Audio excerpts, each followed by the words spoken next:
یک زمانہ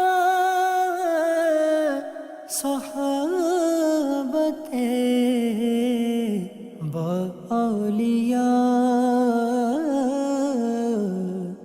الحمدللہ رب العالمین والصلاة والسلام علی خاتم النبیین اما بعد فاعوذ باللہ من الشیطان الرجیم بسم اللہ الرحمن الرحیم الصلاة والسلام علیک یا رسول اللہ وعلی آلک واصحابک یا حبیب اللہ. ہمارا پروگرام ہے قصص الاولیاء. اولیاء کرام کے اس میں واقعات بیان کیے جاتے ہیں اور اس سے نصیحتیں لی جاتی ہیں. واقعات بڑے دلچسپ ہوتے ہیں اور اس سے ملنے والی نصیحتیں دل میں گھر کر جاتی ہیں. کیوں نہ ہو کہ یہ اولیاء اللہ کے واقعات ہیں. آج جس ولی کا ہم ذکر کر رہے ہیں ان کا نام ہے حسن بصری رحمۃ اللہ تعالی علیہ. بہت زبردست بزرگ ہیں, بہت عالی شان والے ہیں. واقعہ یہ ہے کہ آپ کا ایک پڑوسی جس کا نام شمون تھا, وہ آپ کے پڑوس میں رہا کرتا تھا. جب اس کے انتقال کا وقت قریب آیا تو آپ اس کے پاس گئے, دیکھا کہ اس کا سارا جسم آگ کے دھوئیں کی وجہ سے سیاہ پڑ چکا ہے. تو آپ نے اسے اسلام قبول کرنے کی دعوت پیش کی اور اللہ کی رحمت کی امید دلائی. اس نے عرض کیا کہ حضور, 3 چیزیں جس کی وجہ سے میں اسلام سے دور ہوں. پہلی یہ بات کہ جب دنیا مسلمانوں کے اعتقاد میں بہت بری شے ہے تو پھر مسلمان اس کے حصول کی جستجو میں کیوں لگے رہتے ہیں. اور دوسری بات یہ ہے کہ موت کے یقینی تصور کرنے کے باوجود اس کی تیاری کیوں نہیں کرتے. اور تیسری بات یہ ہے کہ جب دیدار الہی بہت بڑی نعمت ہے تو پھر یہ مسلمان اللہ کی مرضی کے خلاف کیوں کام کرتے ہیں.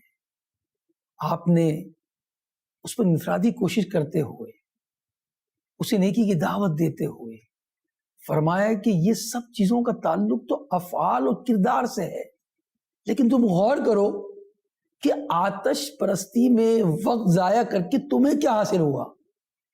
مومن خواہ جیسا بھی ہو, کم از کم اللہ پاک کی وحدانیت کو تسلیم تو کرتا ہے.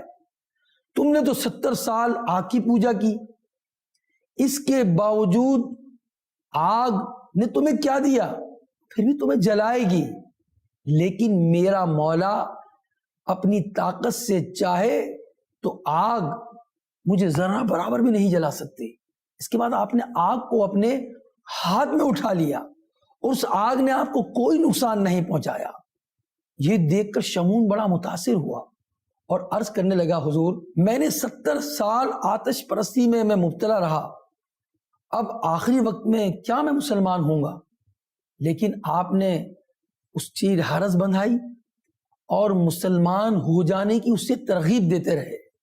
آخرکار آگ کی کوشش رنگ لے آئی اور اس نے کہا کہ میں اس شرط پر مسلمان ہوتا ہوں کہ آپ مجھے یہ عہد نامہ لکھ کر دیں کہ میرے مسلمان ہو جانے کے بعد اللہ تعالیٰ میرے تمام گناہوں کی بخشش فرما دے گا. تو آپ نے اس کے جواب میں ایک عہد نامہ لکھا اور لکھ کر اسے دے دیا. تو اس نے کہا کہ اس پر کچھ لوگوں کی گواہی بھی وٹنس کے طور پر اس کے بھی دستخط کروائیے. آپ نے اس کا یہ مطالبہ بھی پورا کر دیا. اس کے بعد وہ شمون مسلمان ہو گیا اور اس نے وصیت کی کہ میرے مرنے کے بعد آپ ہی مجھے غسل دیجئے گا اور یہ عہد نامہ آپ ہی میرے ہاتھ میں تھما دیجئے گا تاکہ محشر میں میرے مومن ہونے کا ثبوت بن جائے. یہ وصیت کرنے کے بعد اس کا انتقال ہو گیا اور پھر حسن بصری رحمۃ اللہ تعالی علیہ نے اس کی تدفین کر دی. اور اس رات آپ نے خواب میں دیکھا کہ وہ بہت قیمتی لباس میں, جنتی لباس میں اور ایک عظیم تاج پہنے ہوئے, جنتی تاج پہنے ہوئے جنت کی سیر کر رہا ہے. میں نے اس سے پوچھا تجھ پر کیا گزری. اس نے کہا اللہ پاک نے میری مغفرت فرما دی اور مجھے ایسے ایسے انعامات سے نوازا کہ وہ میں نہیں بتا سکتا. اور یہ عہد نامہ اب آپ واپس لے لیجئے کیونکہ اب مجھے اس کی حاجت نہیں. حسن بصری رحمۃ اللہ علیہ فرماتے ہیں جب میں بیدار ہوا تو وہ ہی عہد نامہ جو میں نے لکھ کے اسے دیا تھا وہ میرے ہاتھ میں موجود تھا. اللہ اکبر.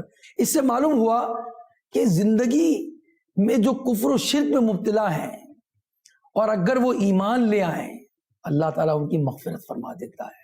وہ بڑا کریم ہے. اور یہاں یہ بھی معلوم ہوا کہ دیکھیں انسان ساری زندگی گناہوں میں بسر کر رہا ہوتا ہے اور اس پر جب کرم نوازی ہوتی ہے اور وہ توبہ کرتا ہے تو اللہ تعالیٰ اس کی توبہ کو قبول فرماتا ہے. اور بعض اوقات ایسا ہوتا ہے کہ انسان نیک عمل کر رہا ہوتا ہے آخری وقت میں تقدیر غالب آتی ہے تدبیر پر اور کسی وجہ سے اس کا ایمان ضائع ہو جاتا ہے. حدیث شریف میں ہے کہ ایک بندہ اہل جہنم کے اعمال کرتا رہتا ہے حالانکہ وہ جنتی ہوتا ہے اور ایک بندہ اہل جنت کے عمل کر رہا ہوتا ہے حالانکہ وہ جہنمی ہوتا ہے. فرمایا حدیث میں انما الاعمال بالخواتیم، یعنی اعمال کا اعتبار خاتمے پر ہے. ہر شخص کو ڈرنا چاہیے. واقعات بہت سارے ہیں. ابلیس کو دیکھ لیجئے کتنے سجدے کرتا تھا کتنی عبادت کرتا تھا مگر اس نے اللہ کی حکم عدولی کی اور نبی کی تعظیم نہیں کی، تعظیمی سجدہ نہیں کیا.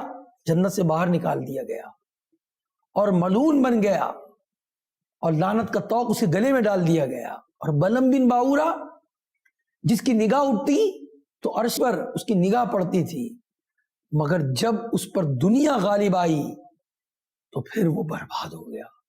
اللہ تبارک و تعالی ہمیں اپنی خفیہ تدبیر میں سعید لکھ دے اور اللہ تعالی ہمیں گناہوں سے محفوظ رکھے، ہمارا خاتمہ بالخیر ہو اور ہم نیک لوگوں کے صدقے میں عبادت گزار بن جائیں، تلاوت کرنے والے بن جائیں اور جنت کی تیاری کرنے والے بن جائیں. آمین بجاہ خاتم النبیین صلی اللہ علیہ وسلم. یک زمانہ صحابت با